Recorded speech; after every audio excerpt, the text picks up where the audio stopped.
ចាប់ផ្ដើមនៃរ៉ោនបន្ទាប់នេះមាននៅ30វិនាទីគ្រាន់តែចាប់ផ្ដើមដំបូងនឹង Linker នឹងក៏បានស្ទុះចូលទៅហើយមនុស្ស5នាក់គេមាន9គ្រាប់ Linker នឹងក៏ចាប់ផ្ដើមសេរីគប់ទៅ4ផ្ទួនគ្នាតែម្ដងអាប៉ែហ្នឹងគេថារៀងឆ្លាតអីអញ្ចឹងទៅក៏ប៉ុន្តែតាមពិតនេះគ្រាន់តែជាការបញ្ឆោតនោះទេ Linker នឹងក៏បានស្ទុះថែមទៀតអាប៉ែហ្នឹងគេរកចាប់ទៅហើយនិយាយទៅ Linker គេគប់ទៅកន្លែងមួយតែដល់ពេលគេរកចាប់ហ្នឹងក៏ត្រូវបាន Night of the Glorious ដែលជា summon របស់គេហ្នឹងមកចាប់ដៃរបស់អាប៉ែហ្នឹងតន់ចឹងទៅ NPC ហ្នឹងមិនអាចធ្វើអីនោះទេ Linker ហ្នឹងក៏បានគប់ចំធានណាហើយចំណែកគ្នារបស់គេផ្សេងទៀតគេហ្នឹងក៏បានជួយបានផងដែរ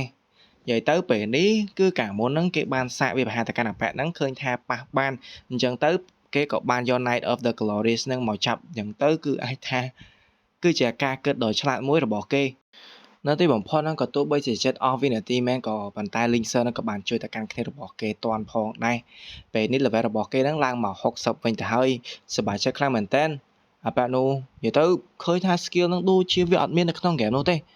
Linker ហ្នឹងហាក់ដូចជាបង្កើត skill ថ្មីដែលគ្មាននៅក្នុង game ហ្នឹងទៅហើយគេក៏បាននិយាយទៅកាន់ Linker ថាគ្រាន់បើរួចមកក៏ចាប់ផ្ដើមបន្តទៅដល់ហ្គេមថ្មីផងដែរគ្រាន់តែគេហ្នឹងបានឌឺទៅកាន់ Linker ដូចគ្នាគេថា Linker ហ្នឹងទោះបីជាឡើង level មែនប៉ុន្តែ level ហ្នឹងបើនិយាយទៅធ្លាក់អស់ឡើងចូល40អីទៀតហើយ30 40អីហ្នឹងគេបាននិយាយទៅកាន់ Linker ថាទោះបីជាគេ Linker ហ្នឹងមើលមកគេត្រឹមតែជា Dungeon Guy NPC មែននៅក្នុងកែវភ្នែករបស់ Linker អាចថា Linker ហ្នឹងមើលមកគេដូចជាគេអាចគ្រប់គ្រងរឿងច្រើនប៉ុន្តែសម្រាប់កែវភ្នែករបស់គេហ្នឹង Linker ដូចជាបេះដូងនៃរឿងទាំងអស់ហ្នឹងអញ្ចឹងមើលទៅគេគាត់ច្រឡំអីហើយ Linker ហ្នឹងក៏អាចធ្វើបានផងដែរបន្ទាប់មកទៀតគឺដល់ពេលដែលគេនឹងឈប់លេងនៅរឿងទាំងអស់ហ្នឹងហើយនិយាយទៅបំរុងនឹងវាប្រហែលតែកាន់ Linker តែ Night of the Glorious ហ្នឹងហាក់ដូចជាឃើញស្ទុះទៅជួយអញ្ចឹងទៅក៏ប៉ុន្តែគេបានប្រើប្រាស់ធម៌ពលរបស់គេនឹងធ្វើឲ្យ Night of the Glorious បាត់បង់ចេញពីកន្លែងហ្នឹងគេថា summon របស់ Linker ហ្នឹងញ៉ៃញ៉ៃណាស់ដកចេញកុំឲ្យរញ៉េរញ៉ៃគេតែពេលដែលនិយាយពាក់ព័ន្ធអំពី summon ហ្នឹងគឺមានកូនស្រីរបស់ Linker ដែរតើគេថាគេឡើងចង់លេងជាមួយមិត្តភក្តិរបស់ Linker អីក្នុងការផ្នត់បន្ទាប់គឺយកកូនស្រី Linker មកលេង Linker គាត់តែឃើញអញ្ចឹងគេឡើងភាំងហើយចំណែកកូនស្រីរបស់គេហ្នឹងក៏បានស្រែកសួរគេដែរថាទីនេះគឺជាកន្លែងណាទៅ Linker បំរុងនឹងចូលជួយប៉ុន្តែក៏មាននៅខែលមួយហ្នឹងការពារមិនឲ្យ Linker ហ្នឹងវាប្រហារចូលបាននោះទេខាចាហ្នឹងក៏សួរដែរតើមានបញ្ហាទៅគេមានអារម្មណ៍ថាដូចជាកូនស្រីរបស់គេហ្នឹងមានបញ្ហាហើយគេចង់ចេញមកដែរប៉ុន្តែធម្មពលរបស់គេហ្នឹងមិនអាចចេញមកបានឡើយនិយាយទៅ NPC ហ្នឹងបង្អាក់ទាំងអស់តែម្ដងគេថានៅកន្លែងនេះគឺគេអាចធ្វើអីបានទាំងអស់សម្រាប់កូនស្រីរបស់ Linker ហ្នឹងក៏ត្រូវបានជាប់កន្លែងហ្នឹងហើយគេនិយាយថាដោយសារតែនាងក៏កើតឡើងមកពីហ្គេមដែរអញ្ចឹងបើសិនជា Linker ចាញ់នាងនឹងត្រូវបាត់បង់ចេញពីទីនេះ Linker ហ្នឹងក៏បានស្ទុះទៅវាប្រហែលទៅកាន់គេប៉ុន្តែវាយមិនកើតនោះទេគេនិយាយថា level របស់ Linker បច្ចុប្បន្ននេះមិនអាចធ្វើអីទៅកាន់គេបានឡើយហ្នឹងហើយក៏ដោយសារតែគេនឹងជួយមិត្តភក្តិរបស់គេ Linker គេនិយាយថាគេឯងជួយចិត្តលេងហ្គេមហ៎អញ្ចឹងហើយលេងឲ្យដល់ទីបញ្ចប់ហ្មងទៅពេលនេះការបង្វិលលេងរបស់ពួកគេហ្នឹងគឺជាគ្រាប់ dice ខ្ញុំអត់ច្បាស់ទេថាគេហៅមិនអ្នកនរគ្នាអាមាន1 2 3ដល់6អ្នកនរគ្នាណាគេបង្វិលបានលេខច្រើនជាងគេអ្នកនឹងឈ្នះហើយក៏ចាប់ផ្ដើមលេងផងដែរបើការបង្វិលហ្នឹងសម្រាប់ Linker គេត្រូវតែប្រុងប្រយ័ត្នបំផុតនិយាយទៅមានពណ៌ក្រហមសម្រាប់ Linker ពណ៌ខៀវសម្រាប់ NPC នោះឥឡូវនេះ level របស់គេធ្លាក់ទៀតដឹងថាពិបាកជាបង្ហាញតែគេគ្មានឱកាសនោះទេគេត្រូវតែលេងជួយកូនស្រីរបស់គេភ្នាល់60 level យកតែម្ដងឃើញចឹងទៅ NPC ហ្នឹងក៏សរសើរដែរថាពិតជាហ៊ានមែនមើលទៅគឺចាញ់នឹង0ហើយតែបើឈ្នះអាចនឹងឡើងវិញអញ្ចឹងទៅ Linker គេឡើងខ្វល់អីទៀតហើយពេលនេះគេភ្នាល់ទាំងអស់តែម្ដងចាប់ផ្ដើមនៃការប្រកួតរបស់ពួកគេ30វិនាទីចូលមក Linker ហ្នឹងគេបានប្រើប្រាស់ធម្មពលរបស់គេហ្នឹងបង្វិលនៅអាក្របហ្នឹងផងដែរនិយាយទៅអ្នកទាំងអស់គ្នាសម្រាប់អាហ្នឹងគឺអាចប្រើប្រាស់ធម្មពលដើម្បីទៅប៉ះជាមួយសត្រូវក៏បានប៉ះរបស់ខ្លួនឯងក៏បានដល់ពេល Linker ប៉ះរបស់ខ្លួនឯងបាន6ហើយដល់ពេលបោះ NPC ហ្នឹងក៏6ដែរអញ្ចឹងទៅ Linker ហ្នឹងក៏នៅសល់3វិហ្នឹងស្ទុះតែបង្វិលរបស់គេហ្នឹងឲ្យទៅអន់យ៉ាងខ្លួនហ៎តែដល់ពេលស្ទុះទៅដល់រត់ទាត់ហើយតែធាត់អត់ដល់ទេព្រោះអី level របស់គេហ្នឹងទាបពេកអញ្ចឹងទៅល្បឿនរបស់គេហ្នឹងក៏មិនលឿនផងដែរគេមិននឹកស្មានថាគេពិបាកដល់ថ្នាក់ហ្នឹងនោះទេតែចុងក្រោយទៅឃើញថា Linker ជាអ្នកចាញ់ដោយសារអី Linker បានត្រឹម3នោះទេ ហើយដល់គេហ្នឹងបាន6លេងសើគេឆ្កល់របស់គេមុនហ្នឹង6សោះតែដល់ពេលកលេចមើលទៅគឺ NPC ហ្នឹងក៏របស់គេហ្នឹងឲ្យចូលលេខ3ទៅហើយគឺលេងសើគេបានធ្វើប្រហែលខ្លាំងមែនតើពេលនេះកូនស្រីរបស់គេហ្នឹងក៏ចាប់ផ្ដើមជាប់ថែមទៀតដល់ពេលជុំទី2វិញម្ដងសម្រាប់ជុំទី2ហ្នឹងពេលនេះលេងសើរបស់យើងហ្នឹងក៏បានរត់ចូលទៅរៀងលឿនផងដែរចាប់អុកពណ៌ខៀវហ្នឹងឲ្យទៅលេខទូចរួចមកហ្នឹងក៏បានប្រើប្រាស់ដល់ថប់ថែមរបស់គេដូចគ្នាបវលម្ដង2ហ្មងដោយសារតែអនុភាពរបស់ top time អញ្ចឹងទៅ Linker ហ្នឹងនៅសល់តែវិនាទីតិចនោះទេក៏ Linker បានយកឈ្នះហើយគេបាន6ចំណែកឯ NPC ហ្នឹងបាន2 Linker ជាអ្នកឈ្នះ1ស្មើគ្នាដល់ពេលជុំបន្ទាប់ចាប់ផ្ដើមទៀតហើយក៏ប៉ុន្តែពេលនេះ Linker ហ្នឹងក៏ត្រូវបាន NPC ហ្នឹងគេបង្អាក់និយាយទៅវាយឲ្យមានបែកអីកន្លែងមួយអញ្ចឹងទៅយកដុំថ្មទាំងអស់ហ្នឹងតាក់ជើង Linker បវលជុំវិញហ្នឹងហ្មងចាប់ឲ្យ Linker តាណាបាននោះទេLinker ជាប់នៅនឹងមែនប៉ុន្តែដោយសារតែគេនឹងរៀងបារម្ភទៅកាន់កូនស្រីរបស់គេដែរក៏បានប្រើប្រាស់នៅ elemental របស់គេហ្នឹងមកទាំងអស់បំបែកនៅនឹងបានចុងក្រោយហ្នឹងគេបានបង្វិលយកឈ្នះបានទៀត NPC ហ្នឹងសរសើរខ្លាំងមែនតើប៉ុន្តែមិនដឹងថានៅ round បន្ទាប់ហ្នឹង Linker អាចធ្វើបានអត់ទេព្រោះអីជើងរបស់គេហ្នឹងរងរបួសហើយហ្នឹងដល់ពេល round ទី4 round ទី4ហ្នឹងគឺថាពណ៌ខៀវបាន6ពណ៌ក្រហមបាន1ស្មើគ្នាទៀតទៅហើយមិនដឹងថា Linker អាចបន្តបានឬក៏យ៉ាងណានោះទេដល់ round ទី5ចាប់ផ្ដើមម្ដងទៀតហើយអាប៉ែហ្នឹងក៏ចាប់ផ្ដើមបង្អាក់ទៅកាន់ជើងរបស់ Linker ផងដែរពេលនេះ Linker ពិបាកខ្លាំងមែនតើក៏ប៉ុន្តែគេបានប្រើប្រាស់នៅ Evil Spirit Invisibility របស់គេហ្នឹងស្ទុះចេញពីកន្លែងហ្នឹងបូករួមជាមួយនឹងការប្រើប្រាស់ធម្មពលរបស់ស្ដេចយក្សផងដែរនិយាយទៅដែររបស់ស្ដេចយក្សហ្នឹងគេមកប្រកាសទៅកាន់អាប៉ែហ្នឹងហើយក៏ប៉ុន្តែកាប់ប៊ីនឹងត្រូវក៏ឃើញថាមានរូបរាងកូនស្រីរបស់គេនៅកន្លែងហ្នឹងហើយក៏បានកាប់ចំកូនស្រីរបស់គេតែម្ដងLinker មានអារម្មណ៍ថាឈឺចាប់ខ្លាំងមែនតើស្ទុះទៅវាប្រហែលទៅកាន់អាមួយហ្នឹងប៉ុន្តែវាយវាហ្នឹងមិនត្រូវនោះទេក៏ធ្វើឲ្យគេហ្នឹងរៀងឈឺចាប់ខ្លួនឯងដូចគ្នាមុនហ្នឹងគឺកូនស្រីរបស់ខ្លួនហ្នឹងស្រែកហៅឈ្មោះរបស់ខ្លួនទៀតផងហើយបើ NPC ហ្នឹងវិញគេនិយាយថាចិត្តរបស់មនុស្សស្រួលប្រើប្រាស់មែន NPC ហ្នឹងក៏ស្ទុះមកវាប្រហែលតែកាន់ Linker បន្តទៀតនៅសល់តែ4វិតែប៉ុណ្ណោះនិយាយទៅហ្គេមហ្នឹងចិត្តចប់ទៅហើយគេថា Linker ហ្នឹងចាញ់នៅសល់តែ2វិទេគឺតាំងចាប់ពីប៉ុណ្្នឹងទៅគឺ Linker 0លែងមាននៅក្នុងពិភពហ្នឹងទៀតហើយនៅសល់តែ1វិតែប៉ុណ្ណោះ Linker ហ្នឹងក៏បានប្រើប្រាស់ធម៌ពលរបស់គេមកវិញនិយាយទៅនៅតែមួយវិហ្នឹងទេណាអត់មានតតាណាទៀតឡើយដោយសារតែ Linker គេបានប្រើប្រាស់ធម៌ពលរបស់គេមួយនេះហ៎គេនិយាយថានេះពិភពរបស់ឯងវាពេលនេះគឺជារបស់យើងហើយខ្សែរឿងរបស់យើងក៏មានការ flashback ផងដែរហាក់ដូចជាមានមនុស្សម្នាក់ហ្នឹងបាននិយាយថាកុំឲ្យធ្វើរឿងហ្នឹងវារៀងគ្រោះថ្នាក់ខ្លាំងណាស់អាចនឹងសម្លាប់គេបានណាប៉ុន្តែមនុស្សម្នាក់ទៀតហ្នឹងបាននិយាយថាសម្រាប់ខ្ញុំគេគឺ 100% អ្នកទាំងអស់គ្នាសាកទាយមើលថាមនុស្សម្នាក់ហ្នឹងគឺជាណាគេដែរមើលទៅកាន់រូបរាងទៅដូចជាមនុស្សស្រីសក់ពណ៌សទៀតប៉ុន្តែហាក់ដូចជាមាននៅរបួសនៅហូរឈាមតាមមាត់អញ្ចឹងគេថា Linker គឺ 100% perfect ពេលនេះពិតមែន Linker គេចេញមក perfect 100% ឯងដោយប្រើប្រាស់ធម៌ពល100% synchronization awaken state Linker ក៏ចាប់ផ្ដើមនិយាយទៅ Linker ដូចជាម្ចាស់ហ្គេមហ្នឹងអញ្ចឹងអីគេគ្រប់គ្រងបានជំនួស NPC ហ្នឹងទៅវិញគេនោះក៏និយាយថាឥឡូវពេលនេះចង់ប៉ះគ្នាផ្ទាល់ហើយប៉ុន្តែ NPC ហ្នឹងវាប្រហែលតែកាំង Linker ក៏មិនបានដែរហាក់ដូចជាមានធម៌ពលអ្វីបង្អាក់នោះទេតោះអញ្ចឹងទៅគេក៏ចង់ក្តោប Linker បំផ្ទុះតែម្ដងប៉ុន្តែនៅតែមិនបានការដដែល Linker គេនិយាយថាកម្លាំងរបស់ឯងមានតែប៉ុណ្្នឹងទេ NPC ហ្នឹងក៏បានសើចរួចមកក៏បានប្រើប្រាស់ធម៌ពល distortion របស់គេហ្នឹងជុំវិញ Linker បន្តទៀត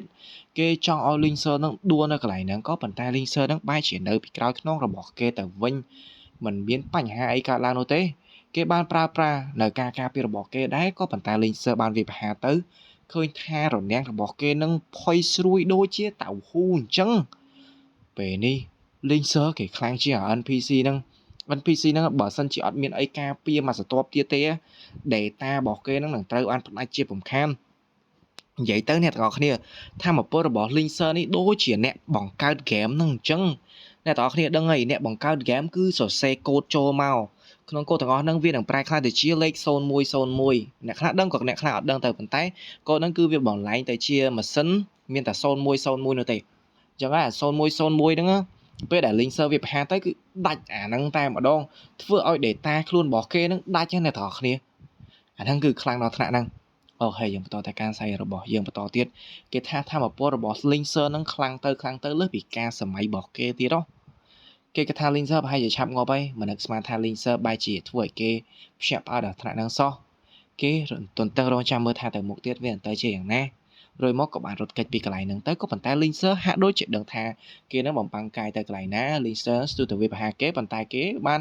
បញ្ចេញនៅរូបរាងកូន Linker ហ្នឹងនៅមុខ Linker គេបានស្ទុះទៅវាប្រហាទៅតែម្ដងគេនោះមិននឹកស្មានថា Linker បែរជាវាប្រហាកូនស្រីរបស់ខ្លួននោះទេប៉ុន្តែតាមពិតទៅ Linker បែរជាទាញដាំភ្លេងហ្នឹងចាក់ចេញមកនោះទេដោយសារតែចង់ជួយសង្គ្រោះទៅកាន់កូនស្រីនឹងឯងគេនោះថាមិនអាចទៅរួចនោះទេព្រោះឯហ្នឹងគឺជា space របស់គេជា data ដែលគេអ្នកកាន់ហេតុអីបានជា Linker អាចធ្វើបានតែ Linker ហ្នឹងគេនិយាយថាវាគឺជារបស់យើងហើយតើរួចក៏បានវាប្រហាទៅកាន់ NPC នឹងដាច់ដៃទៅ NPC នឹងរងរបួសច្រើនខ្លាំងមែនទែនហើយក៏មិនដឹងថាមូលហេតុអីដែល Linker អាចវាប្រហាគេដល់ថ្នាក់ហ្នឹងដែរហើយពេលនេះ Linker នឹងក៏បាននិយាយទៅកាន់កូនស្រីរបស់គេសួរថាកូនស្រីរបស់គេនឹងយ៉ាងម៉េចដែរគេប្រាប់ថាគេមិនអីនោះទេលោកប៉ាកំជុំអីនិយាយទៅLinker យ៉ាងនៅទៅកាន់កូនរបស់ខ្លួនឯងដែរអញ្ចឹងទៅតែក៏បាននឹកទៅកាន់រឿងមួយដែលដកក្នុងចិត្តរបស់គេដែរដូចខ្ញុំបាននិយាយលើកមុននឹងឯង Linker គេនិយាយថាគេគិតថាប្រហែលជាមិនបានជួបកូនស្រីរបស់គេទៀតហើយតើរួចមកក៏ឲ្យកូនស្រីរបស់ខ្លួននឹងសម្រាប់ទៅគេសុំទោសដែលគេនឹងបាននាំនាងមកដល់បែបនេះហើយក៏ឲ្យខាចានឹងទៅមើលថែកូនស្រីរបស់ខ្លួនដែរខាចានឹងនាងនិយាយថាពេលនេះដើមភ្លេងរត់របួសច្រើនខ្លាំងណាស់ដល់ពេលគេនឹងរករឿង Linker ហើយ Linker នឹងក៏សុំទោសទៅកាន់នាងផងដែររួចមកទៀតដល់ពេលដែលគេនឹងចម្រាបបញ្ជីជាមួយនឹង NPC មួយនឹងគេនិយាយថាឯងចង់រត់ទៅណារួចមក Linker នឹងក៏ចាប់ផ្ដើមវាប្រហារទៅកាន់វាឯងការវាប្រហារមួយនេះដើម្បី Night of the Glorious ដៃមួយខាងហ្នឹងត្រូវបានដាច់បន្ទាប់មកទៀត Linker ហ្នឹងក៏បានវាប្រហារចុះឡើងអីអញ្ចឹងទៅគេអត់ចង់ឲ្យ NPC ហ្នឹងរត់គេចនោះទេវាយឡើង NPC ហ្នឹងទក់តែម្ដងការវាប្រហារនេះដើម្បីសមាជិករបស់គេនិយាយទៅ NPC ហ្នឹងមិននឹកស្មានថា Linker ប្រើប្រាស់ skill ដែលមិនមាននៅក្នុងហ្គេមឡើយ synchronization 100% ពិតជាខ្លាំងអស្ចារ្យមែនហើយមើលទៅប្រហែលជាគេមិនបានគិតខុសនោះទេគឺជា Linker នឹងឯងខ្ញុំអត់ដឹងថាយ៉ាងម៉េចចាំទេអ្នកនរអាចទាយមើលទៅចង់ថា Linker នឹងមានអីពិសេសនៅក្រោយនឹងអញ្ចឹងណាហើយ Linker នឹងក៏ដាច់ចុងក្រោយគឺសងសឹកដើម្បីគេ Linker បានស្ទុះចូលទៅវាបានការពារដែរប៉ុន្តែ Linker នឹងកាត់ចំក្បាលរបស់វាដាច់ទៅហើយតទៅពេលដាច់ក្បាលវាហើយវាមិនបានយំអីនោះទេវាបែរជាសាយទៅវិញពេលនេះ Linker បាននៅកន្លែងហ្នឹងចំណែកឯ1វិនាទីហ្នឹងវិញក៏ត្រូវបានផុតផងដែរ Linker ក៏បានឈ្នះជាមួយនឹង6និង1ប៉ុន្តែការឈ្នះនេះប្រការមិនទាន់ចប់ផងនៅលំហហ្នឹងក៏ត្រូវបានបាក់បែកទៅហើយគេក៏បានចេញមកកន្លែងដើមវិញឃើញថាមាន NPC ហ្នឹងនៅចាំចំពោះមុខគេនិយាយថាស្វាគមន៍អធិរាជរបស់ខ្ញុំនិយាយទៅ NPC ចាប់ផ្ដើមហៅ Linker ហ្នឹងជាអធិរាជរបស់ខ្លួនហើយ NPC ផ្សេងហ្នឹងអោនក្បាលគោរពទៅកាន់ Linker ដូចគ្នាហាក់ដូចជា Linker ហ្នឹងគឺបានត្រឡប់មកវិញតែជាអធិរាជរបស់ពួកគេអញ្ចឹង Linker ក៏មិនដឹងថាដោយសារអីដែរហើយពេលនេះ system notification ហ្នឹងបានអបអរសាទរដោយគេហ្នឹងបានបញ្ចប់នៅ God of Wisdom Betting Arena ចំណែក NPC ផ្សេងហ្នឹងអោនគ្រប់ទៅកាន់គេអញ្ចឹងទៅដោយមានការ support ទៅកាន់គេ level របស់ Linker ហ្នឹងក៏កើនឡើង60 70 80 90 100 110 120 title របស់គេហ្នឹងក៏បានផងដែរ The Only Awakened គឺជាអ្នកដែល awaken តែមួយគត់សាច់រឿងរបស់យើងហ្នឹងក៏បានកាត់មកខាងក្រៅពេលនេះគឺកន្លែងដែលមុន Linker បាត់ខ្លួននឹងឯង Dark Feather កំពុងតែឆ្លោះជាមួយនឹង Snape របស់គេហ្នឹងចង់នឹងថានៅទីណាទៅប៉ុន្តែពេលដែលមើលទៅឃើញថាមានតែភ្នំមានតែព្រៃឈើហ្នឹងគ្នារបស់គេប្រាប់ថាក៏ Ordinate ហ្នឹងគឺជាកន្លែងដែល Linker មកចុងក្រោយគេអីចង់ឲ្យ Dark Feather ហ្នឹងសម្លឹងមើលឲ្យបានច្បាស់បន្តទៀតក៏ប៉ុន្តែគ្នារបស់គេពេលនេះក៏បានមកដល់ដែរមិនដឹងថាមានរឿងអីនោះទេព្រោះអត់មានអីនៅកន្លែងហ្នឹងផងហ្នឹងមិនបាន Linker បាត់ទៅវិញតែមកសន្ទុះក្រោមមកហើយដូចជាឃើញមនុស្សម្នាក់ហ្នឹងដើរចេញមក Ryoko ហ្នឹងគេក៏ញញឹមដោយសារតែនោះគឺជាបងប្រុសរបស់គេ Linker ទាំងឯងម្នាក់ហោសប្បាយចិត្តហើយដែល Linker មកហ្នឹងតែដល់ពេលសម្លឹងមើលគេទៅគឺ Linker ឡើងទៅដល់ level 120ហើយក៏មាន title The Only Awaken ផងដែរ ពួកគេម្នាក់ផ្សាប់អស់ហើយគាត់និយាយថាដោយតែពួកគេគិតមែនគឺការបាត់ level ពី5ទៅ10របស់ពួកគេហ្នឹងណាគឺដោយសារតែ Linker នឹងឯងហើយខ្លះហ្នឹងក៏ធ្លាក់ចេញពី top rank ទៀតផងហើយបើរបស់ខ្លះដែរពួកគេ confirm មកដែលល្អហ្នឹងត្រូវបានបែកបាក់ដូចគ្នាហើយ Linker ហ្នឹងគេនិយាយថារឿងទាំងអស់ហ្នឹងវាមិនសំខាន់នោះទេអីដែលសំខាន់គឺពួកឯងមានសុវត្ថិភាពហើយគេសួរថា Stillwater ឯណាឡូនៅណាពួកគេបានប្រាប់ថា Stillwater ហ្នឹងកំពុងតែមើលថែទៅកាន់ណាឡូពួកអីណាឡូគេភ័យថាប្រហែលជាតកោរបស់គេហ្នឹងទៅក្លុកមក account របស់គេទៀតអីអញ្ចឹងទៅអត់ហ៊ានចេញមកនោះទេថាលេងហ្នឹងគេនិយាយថាណែខ្ញុំប្រាប់ណាដោយសារតែឯងហ្នឹងខ្ញុំធ្លាក់ level ច្រើនណាតែឯងមកដល់ level 120ទៅវិញមាននៅ title ដែលភ្លឺអញ្ចឹងទៀតតើយូកូហ្នឹងគេក៏សរសើរទៅកាន់បងប្រុសរបស់គេដែរថាបងប្រុសរបស់គេនឹងពិតជាប្រកែមែនឡើងទៅដល់ level 120នៅក្នុង Heavenland មុនគេគឺមានតែបងប្រុសរបស់គេនោះទេគួរឲ្យចំណែកខ្លាំងណាស់គេក៏ចង់បាននៅ level 120ទទួលបាន title របស់គេដែរមិនដឹងថា title របស់គេនឹងបានជាយ៉ាងណានោះទេ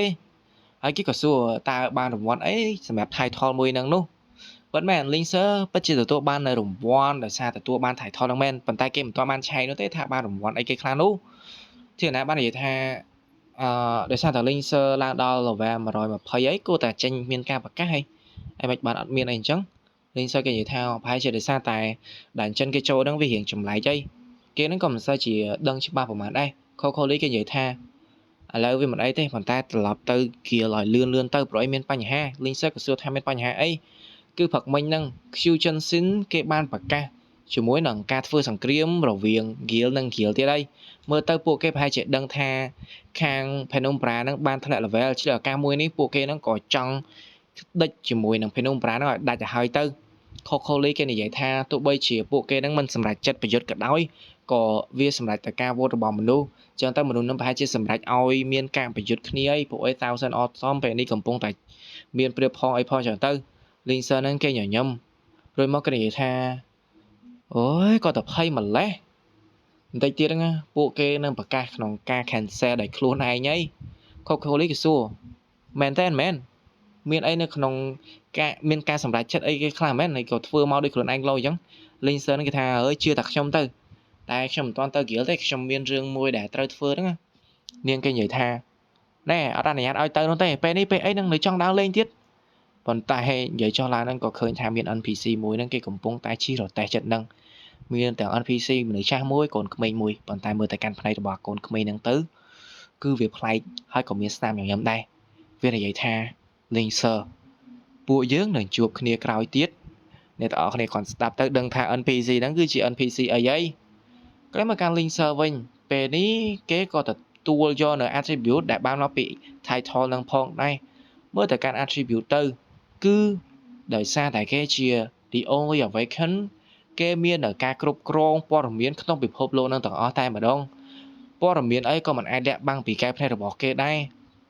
ហើយពេលហ្នឹងផងដែរ Linker ហ្នឹងក៏បានបើកនៅការប្រកាសព័ត៌មានរបស់គេអំពី level ណាទៅកាន់ global notification server wide notification player Linker បានទទួលបាននៅ level 120 level max មុនគេនៅក្នុង Heavenland សូមអបអរសាទរគ្រាន់តែលើនៅព័ត៌មានមួយនឹងក៏លេចមកកាន់ Thousand Awesome នេះកូនចៅរបស់គេបានប្រាប់ទៅកាន់ Fusion Sin ហ្នឹងហើយ Fusion Sin ហ្នឹងក៏គេបានបញ្ជាទៅកាន់កូនចៅរបស់គេដោយមានអារម្មណ៍ថាមិនសប្បាយចិត្តផងដែរប្រកាសនៅការសុំឲ្យឈប់សង្គ្រាមរវាង Penumbra ចង់វាយចង់ឈប់អូដូចជាលយដល់ហើយខាង Thousand Awesome នេះក៏លេខទៅកាន់ខាងមួយទៀតវិញ Guild Master Hua Xiaoye គ្នារបស់គេនេះក៏បានមកប្រាប់ដែរគឺ Hua Xiaoye ពិតជាភ្នាល់ត្រូវមែន Linker ពេលនេះឡើងទៅដល់ level max ហើយ Thousand Awesome ហ្នឹងក៏ប្រកាសសុំឈប់សង្គ្រាមវិញផងដែរតែតែព្រឹកមិញប្រកាសវាយគ្នាហ្នឹងគាត់ថា level របស់ Linker អីបានជាឡើងលឿនម្លេះចំណែក Hua Xiaoye វិញនាងសប្បាយចិត្តខ្លាំងណាស់នាងនិយាយថាដោយសារតែ Linker គឺជាប្តីរបស់នាងនឹងអីនៅក្នុងការគិតរបស់នាងគឺ Linker ឡើង level max លឿនអញ្ចឹងគឺដោយសារតែគេនឹងលេងហ្គេមនោះដោយមានការដាក់អារម្មណ៍ខ្លាំងហើយការដាក់អារម្មណ៍ខ្លាំងនោះក៏ដោយសារតែគេនឹងធ្វើការខ្លាំងផងដែរប្រឹងធ្វើការប្រឹងអីចឹងទៅធ្វើការនឹងខំប្រឹងក៏ដោយសារតែគេនឹងចង់បាននៅការងារជោគជ័យហើយដល់ពេលការងារជោគជ័យកាន់តែលឿនចឹងទៅគឺដោយសារតែគេនឹងចង់បង្កើននៅបរិយាកាសសមស្របមួយដែលពួកគេនឹងខ្លះទៅជាប្តីប្រពន្ធល្អនិយាយទៅនៅក្នុងការកើតរបស់ Hua Xiaoye ហ្នឹងគឺដែលលូតែម្ដង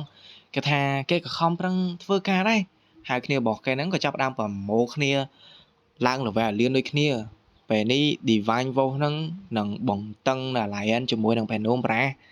hay chùm này ai bé so do nó phô đá có ba đo bỏ biển ấy từ căn thì press qua đôi kia